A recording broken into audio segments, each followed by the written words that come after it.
एक तो कल मैं गया था यहाँ पर, जो आपके प्रॉब्लम था, बहुत ही अलग ढंग का नज़ारा था वहाँ पर। जनरली क्या होता है कि अतिवृष्टि होती है तो उसके अंदर लोगों को तकलीफ होती है, पानी भर जाता है और लोग परेशान भी होते हैं। केवल नावें चलानी पड़ती, पानी निकालने के लिए सब होता है। पर ये दीवार जो गिरी है उसके बाद में अचानक जो फ्लड आया है तो वो घरों के अंदर घुस गया, 4 फीट 5 फीट। सारा सामान जो बह गया हो या पूरा नुकसान हो गया हो, तो अलग ढंग का यहाँ मतलब परेशानी है लोगों को। और उसके मर्म को समझना पड़ेगा सरकार को। वास्तव में जो हालात बने हैं घर घर के अंदर, हर घर की अलग कहानी थी। तो मैं जब गया तो बहुत गुस्से में लोग थे। हमने उनको शांत करने का प्रयास किया कि हम आप आए इसलिए हैं, आपकी भावना पहुंचाएंगे मुख्यमंत्री तक और आपके खुद के एमएलए साहब जो स्पीकर हैं उनको, तब जाके वो शांत हुए। और फिर मैंने वहाँ पे वो होमगार्ड वालों का था माइक, उसको लेके फिर मैंने उनको ढंग से समझाने का प्रयास किया। तब उन्हें तसल्ली हुई कि हमारी बात पहुँच जाएगी। इमीडिएटली वहाँ से आने के बाद मैंने मुख्यमंत्री जी से और स्पीकर साहब से बात करी और कलेक्टर से बात भी करी। तीनों ने कहा नहीं, हमने सब व्यवस्था कर रखी है और सर्वे भी हमारा हो गया, सर्वे आ गया है। तो मैंने कलेक्टर को कहा कि सर्वे आ तो गया होगा, पर आप ये देखें कि सर्वे किस प्रकार का आया है। केवल नीचे स्तर पर रूटीन के सर्वे हो जाते हैं, क्योंकि जिस प्रकार के हालात है उसमें इतना जल्दी सर्वे होना संभव नहीं है। जो सर्वे इन्होंने किया है वो सुपरवाइज किया है, सुपरवाइज किया है वो जो उसको जाके गहरे में जाना पड़ेगा, तब जाके आप नंबर 1 की सर्वे हो। नंबर 2 मैंने मुख्यमंत्री को कहा कि, और मैंने विश्वास दिलाया लोगों को भी कि मैं मांग करूंगा कि सर्वे घर घर का होने के बाद में स्पेशल पैकेज घोषित हो सरकार का, तब जाकर के उन घरों तक मदद मिल पाएगी। फिर भी पूरी मदद नहीं मिल पाएगी, हम जानते हैं, पर कम से कम तसल्ली हो जाएगी भाई ठीक है मुझे कुछ मिला है। तो ये मैंने तीनों को भावना पहुंचाई मेरी। मैंने कोई आरोप नहीं लगाया, ना मुख्यमंत्री पर, ना स्पीकर पर, किसी पे लगा, ना जिला प्रशासन पर। आरोप की राजनीति मैंने नहीं करी, क्योंकि स्थिति ऐसी है, पहले इनको कम से कम राहत तो मिले। और राहत 2 तरह से, एक तो इमीडिएट राहत, जो मतलब वहाँ टायर टूटे पड़े हैं, मान लीजिए दीवार गिर सकती है किसी घरों की, मान लीजिए ऐसी ऐसी लोगों ने बताया मेरे को, साहब ये तो कम ठीक करवाओ, आप आए तो लाइट आ गई, बाकी तो हमारे प्रॉब्लम है। तो एक तो इमीडिएटली उनको राहत मिले, वो रहने लायक बन जाए। अभी बरसात अभी तक चल रही है तो पूरे घर में वही पहले माहौल बरसात का, वही पानी बिखरा हुआ, कहाँ सोए कहाँ खाना पकाए कोई पता नहीं। कुछ पैकेट धर्मेंद्र राठौर साहब और इनके जो जिला कांग्रेस वाले लोग हमारे हैं ये पहुंचा रहे हैं। डीएम ने मुझे कहा कि हम लोग पैकेट पहुंचा रहे हैं, तो मैंने कहा और संख्या बढ़ा दो उसकी, लोगों को भी पूरी राहत मिले, ये मैंने बात की है। ये तो बात रही है आपके अजमेर की। दूसरा जो है, राजस्थान में बीकानेर डिवीजन गया, जोधपुर डिवीजन गया हूँ और मैं आपके अजमेर डिवीजन आया हूँ। भरतपुर भी गया मैं, करौली भी गया मैं, कहने का मतलब मैं कई जगह गया हूँ। और जयपुर में लोग हैं, हजारों लोग मिलना आ रहे हैं बाहर से। सब जगह वॉइस ये निकलती है कि सरकार नाम की चीज़ नहीं है। हम किसको जगह शिकायत करें, करप्शन भयंकर बढ़ गया है नीचे स्तर पर, लोग बहुत दुखी हैं और अपनी सरकार की तारीफ कर रहे हैं या हमारी कामों को याद कर रहे हैं, कहूँगा तो इनको तकलीफ ज़्यादा होगी, मुख्यमंत्री जी को और सरकार में बैठे हुए लोगों को। मैंने उनको आगाह किया कि जितनी ज़्यादा आपकी आलोचना होगी, जितना ज़्यादा विपक्ष मजबूत होगा, उतनी अच्छी गवर्नेंस होगी। गवर्नेंस खाली एक मुख्यमंत्री अकेला नहीं करता है। गवर्नेंस में तमाम जो मंत्रिमंडल है या पूरा कुनबा है बीजेपी का, चाहे वो संगठन भी क्यों नहीं हो, संगठन में क्यों नहीं हो, और फिर जो ब्यूरोक्रेसी है ऊपर से नीचे तक, पट्टावाही लगा करके चीफ सेक्रेटरी तक, सब में जब इकबाल कायम होता है तब जाकर के वो जो है गवर्नेंस अच्छी होती है। अगर आलोचना कोई करता है, ये तो आप फिजूल की आलोचना कर दो बिना कोई तथ्यों के, बिना तर्क के, तब तो क्या होता है जी, वो माना जाता है भाई हमें बदनाम करने की साजिश हो रही है, तब माना जाता है। उस पर हमारा विश्वास नहीं है। हमारा विश्वास है कि वास्तव में स्थिति जो है वो अगर हम नहीं बताएंगे सरकार को, मुख्यमंत्री जी को, तो हम अपना जो कर्तव्य है वो पूरा नहीं करेंगे। क्योंकि विपक्ष में आज हम लोग हैं, तो विपक्ष का धर्म अलग होता है कि कम से कम हकीकत क्या है वो ध्यान में लाया जाए सरकार की, जिससे कि सरकार सुधार कर सके, फीडबैक मिल सके और वो आदेश जारी कर सके और वो गवर्नेंस अच्छी दे सके। तो पब्लिक इंटरेस्ट में जितनी ज़्यादा आलोचना होती है, मान लो तथ्यों के साथ में, उतनी अच्छी गवर्नेंस होगी तो फायदा किसको मिलेगा? पब्लिक को मिलेगा। ये हमारा ध्येय है, तो वो हम लोग चलना हो ढंग से आगाह कर रहे हैं इनको। इनके खुद के इंटरेस्ट के अंदर है कि वो गवर्नेंस को इम्प्रूव करे। इनकी शिकायतें दिल्ली में बहुत हो रही है, दिल्ली में बहुत हो रही है। अब ये बात मैं बोलता हूँ तो उनको अजीब लगती है, अजीब लगती है। दिल्ली में आप किसी से भेज दिए, उनको पूछिए, आपके जो इंटेलिजेंस के लोग हैं उनको दिल्ली भेज दीजिए चुपचाप, दिल्ली में क्या माहौल है सरकार के बारे में मालूम पड़ जाएगा इनको। इनके मुख्यमंत्री इंटरेस्ट में कह रहा हूँ मैं कि जब आप मुख्यमंत्री हमारे हैं तो अच्छी गवर्नेंस देंगे तो पब्लिक को फायदा होगा। हमारा इंटरेस्ट ना मुख्यमंत्री जी में है, ना बीजेपी में हमारा इंटरेस्ट है, ना सरकार में है। हमारा इंटरेस्ट है पब्लिक के अंदर है, पब्लिक को राहत मिले। इसलिए अगर कमजोरी है सरकार के बारे में, अगर ये चल रहा है बीजेपी के अंदर भी कि गवर्नेंस अच्छी नहीं हो रही है, तो ये हम तो अपनी ड्यूटी पूरी कर रहे हैं, चाहे वो बुरा मानो चाहे वो किसी रूप में लो, वो तो उनके ऊपर है। मैं उनकी जगह होता तो मैं फीडबैक के रूप में लेता आया हूँ आज तक। हमारे वक्त में आलोचनाएं कम नहीं होती थी।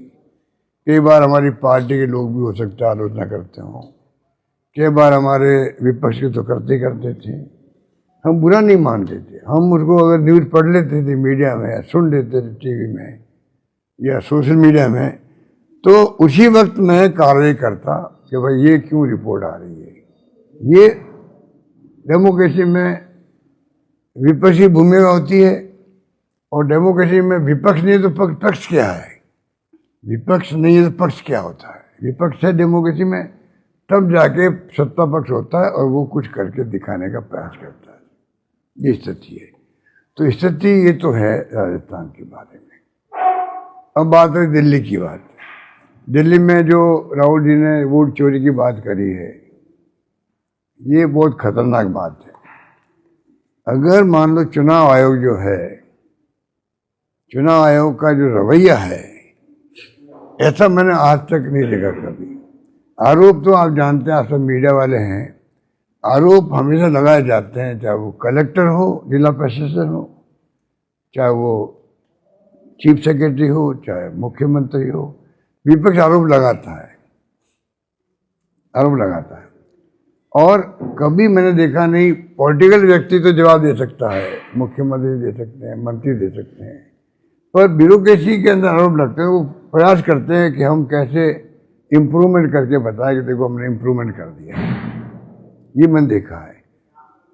चुनाव आयोग है, अगर जाए कोई शिकायत करता है चुनाव आयोग में, विपक्ष वाले डेलीगेशन लेके जाते हैं, तो वो सुन लेता, वो सुनने के बाद में वो अपनी कार्रवाई करता, विश्वास दिलाता है कि हम कोशिश कर रहे हैं, आपने जो पॉइंट दिए हमने नोट कर लिए हैं और हम प्रयास करेंगे कि आपकी जो शिकायतें उनको हम दूर करें। ये कायदा होता है।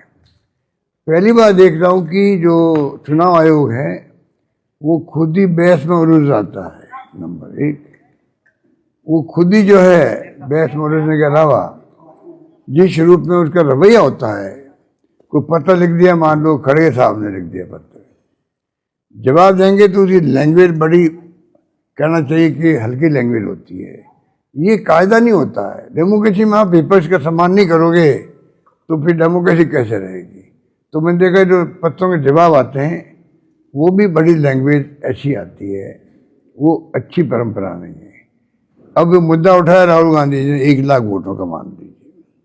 उनको करना क्या था कि भाई ठीक है आपने हमें दिया है, हम जांच करवा लेंगे। 15 दिन के बाद में आप जवाब देते भाई इसमें ये बात सच्चाई निकली, इन बातों में दम नहीं था, आपको जवाब दे, बात खत्म हो जाती। आपने स्टैंड लिया कि आप तो पहले एफिडेविट दो फिर हम जांच शुरू करेंगे। अरे वो तो नेता प्रतिपक्ष राहुल गांधी है। अगर एक मीडिया वाला भी, अगर मीडिया हाउस, बड़े मीडिया हाउस भी हैं, कोई पत्रकार खोजी पत्रकार है, वो भी अगर मान लो खोजी पत्रकार तरह से कोई लेके आता केस कि भाई देखो ये बहुत बड़ा ये इश्यू बन गया है या घोटाला हो रहा है या वोटर लिस्ट में गड़बड़ी सामने आई है, वो भी नेशनल न्यूज बनती है। इलेक्शन कमीशन शिव मोटो जांच शुरू कर देता है, खाली न्यूज के आधार पे ही। ये कायदा होता है। यहाँ हम देखते हैं कि वो तो बहस कर रहे हैं कि आप एफिडेविट दे दीजिए और आप पता नहीं वो क्या क्या कहते रहते हैं। ऐसा कभी व्यवहार मैंने देखा नहीं। मुझे चिंता लगी हुई क्या मतलब रशिया और चाइना, वहाँ भी चुनाव आयोग वहाँ पे भी बने हुए हैं। चुनाव आयोग रशिया में भी है, चाइना में भी है। क्या हम रशिया चाइना की तरह चुनाव आयोग की तरफ जा रहे हैं क्या? या चुनाव तो होते हैं पर चुनाव एक तरफा ही होते हैं वहाँ पर, तो क्या हम उस दिशा में जा रहे हैं? ये बात मैं बहुत गंभीरता से सोच समझ के कह रहा हूँ। देश को चिंता से बात की। अब बुद्धिजीवी मिलते हैं, कल मैं मिला हमारे राजीव गांधी स्टडी सर्कल के लोगों से, सब चिंतित हो रहे हैं कि भाई पता नहीं हम कहाँ जा रहे हैं, किस दिशा में जा रहे हैं।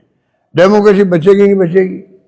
आपने हिंदू राष्ट्र करते करते एक तरफा ऐसा माहौल बना दिया है कि आज लोगों में भय का माहौल बन गया है। हिंदू मुस्लिम सिख ईसाई जो हमारा जैन फारसी की जो परंपरा रही है और अलग अलग भाषाएं देश के अंदर हैं, ये हमारी खूबसूरती है इस देश की। और इस एकता के लिए, देश की एकता के लिए इंदिरा गांधी जी ने जान दे दी अपनी, तो खालिस्तान नहीं बनने दिया। राजीव गांधी शहीद हो गए। क्या उस मुल्क के अंदर अब जो कुछ भी स्थिति बनी है, हर व्यक्ति फेस टाइम में बात करो, फेस टाइम में बात करो। तो भय लगता है कि मेरा फ़ोन टैप नहीं हो रहा है। तो इस मुल्क के अंदर ये कोई एक वर्ग की बात नहीं है। इस मुल्क में अगर ये माहौल रहेगा तो मैं समझता हूँ कि जो परंपरा आज तक कायम रही है, आज़ादी के बाद में गांधी जी के वक्त में बड़े बड़े नेता थे, पंडित नेहरू थे, सरदार पटेल थे, मौलाना आज़ाद थे और बड़े नेता कई थे हमारे। वो परंपराएं डॉक्टर अम्बेडकर ने संविधान बना दिया, संविधान से देश चल रहा है। और राहुल गांधी से लेकर संविधान बचाव की बात वो करते हैं। तो ये स्थिति मैं लबोलबा मैंने आपको बताने का प्रयास किया है कि ये स्थिति बनी हुई देश के अंदर। और देशवासियों को भी सोचना पड़ेगा कि भाई ये एक बात है, जो विपक्ष बोल रहा है उसका चिंतन मनन करे, और जो सत्ता पक्ष बोल रहा है, जवाब दे रहा, उसके चिंतन मनन करे और सोचे कि हम किस दिशा में जा रहे हैं, किस दिशा में जाना चाहिए। क्यों नहीं हम सभी धर्म के लोग, सभी जाति के लोग प्यार मोहब्बत भाईचारे से आपस विश्वास के साथ चलते आए हैं। 50 साल से चले हैं देश के अंदर, कोई कम बात नहीं है। वही माहौल वापस बने देश के अंदर, पुरानी बातें भूले और हम सब एक नई शुरुआत करें। ये माहौल हम जैसे लोगों की तो इच्छा ये रहेगी कि देश के अंदर हिंसा नहीं हो, ये बात है। धन्यवाद। आपने कहा कि ये जो मकर जाल बन गया है जातवाद का, सारी चीजें, संविधान को वापस पटरी पर लाना, ये माहौल क्या बन पाएगा वापस? ये तो हम तो यही कह सकते हैं कि बनना चाहिए। सरकार तो यही कह सकते हैं, तो सरकार के ऊपर है कि उनकी सोच क्या है। आरएसएस बीजेपी दो ही शासन कर रहे हैं अभी। और चाल चरित्र चेहरा, जो बात पहले ये नारा दिया था इन्होंने, वो चाल कहाँ चली गई, चेहरा कौन से आगे आ गए, और चरित्र क्या है, ये मैं समझता हूँ हमसे ज़्यादा जो बीजेपी के हाईकमांड है वो, और आरएसएस की हाईकमांड भी है, मोहन भागवत जी सहित। मेरे ख्याल से उनके पास जो फीडबैक आता होगा हमसे ज़्यादा आता होगा कि इनके खुद के कार्यकर्ता किस प्रकार का व्यवहार कर रहे हैं समाज के अंदर ब्यूरोक्रेसी के साथ में। ये बातें किसी छिपी नहीं है, उनको सब मालूम है उनको। सर आपको जो बताया कि सर्वे का हमने पूरा कर लिया, तो कितना नुकसान बता रहे हैं बुराज में, कितना नुकसान का आकलन किया है? आंकलन तो अपन तो इंजीनियर्स कर सकते हैं। आपको रिपोर्ट दी भी हमने सर्वे पूरा कर लिया, आप नहीं वो कि हमने घर घर सर्वे कर लिया, बहुत मामूली बताया कि 7-8 मकान ज़्यादा तकलीफ में है। उस 7-8 मकान के अंदर घर घर की कहानी अलग मैंने देखी है। आपको हम आंसू देखें औरतों के, ऐसा सीन मैं बहुत कम देखा। मैं कई जगह जाता हूँ पर जो कल सीन मैंने देखा ये सोच नहीं सकते। फिर हमारे खिलाफ नारेबाजी लगा रहे हैं, ये परंपरा अलग बात है। ये इनका देखो कांग्रेस का चरित्र इनका चरित्र में ही फर्क है। कांग्रेस वाले आपको जहाँ तक मेरा मतलब अनुभव है, आपको कभी नहीं मिलेंगे कोई बाढ़ आ जाए, सूखा पड़ जाए और कोई बीजेपी के नेता आए, मान लो सरकार कांग्रेस की हो और बीजेपी नेता आकर के मान लो वहाँ सबसे मिले लोगों से फीडबैक ले, तो कांग्रेस वाले क्यों ऐतराज करेंगे? ये तो विपक्ष का धर्म है। मैं मेरा धर्म निभा रहा हूँ। कल मेरा प्रोग्राम तो था मैजिशियन का, मैजिक कॉन्फ्रेंस थी, मैं जा नहीं पाया उसके अंदर दिन भर, मैंने उसको छोड़ दिया और मैं वहाँ गया। और मुझे समझ नहीं आता कि अगर मैं वहाँ गया तो विपक्ष को क्या तकलीफ है उसमें। वो कुछ लोगों को भेज दिया वहाँ पे नेताओं ने, वहाँ पर ऐसा माहौल बना दिया जो कि मतलब मैं आया क्यों यहाँ पर। कमाल की बात है, ऐसा माहौल बना दिया और जनता ये वो गिरा। मैंने कहा भाई मैं तो विपक्ष में हूँ, आपके पास पहुँचाना आया हूँ। तब मुझे समझ में आई बात, और जनता जो वहाँ की थी स्थानीय लोग वो समझ गए बेचारे। तो जो बाहर के लोग आए थे उनकी दुकानदारी खत्म हो गई, थोड़ी देर के बाद में भागे होंगे मेरे ख्याल से वहाँ से। फिर रास्ते में आ रहे थे हम लोग तो कुछ लोग खड़े हो गए, नारेबाजी कर रहे मेरे खिलाफ में। एक नया ही सिस्टम देखा मैंने कि विपक्ष के लोग आए, बल्कि वहाँ जनता कह रही थी स्थानीय, अभी तक कोई भी बीजेपी का बड़ा नेता हमारे यहाँ नहीं आया। राहुल गांधी जी ने जो दिल्ली में आरोप लगाया वोट चोरी वाला, और आपके जो स्पीकर साहब का टूर कैसा रहा आपसे ज्यादा कौन जानता है?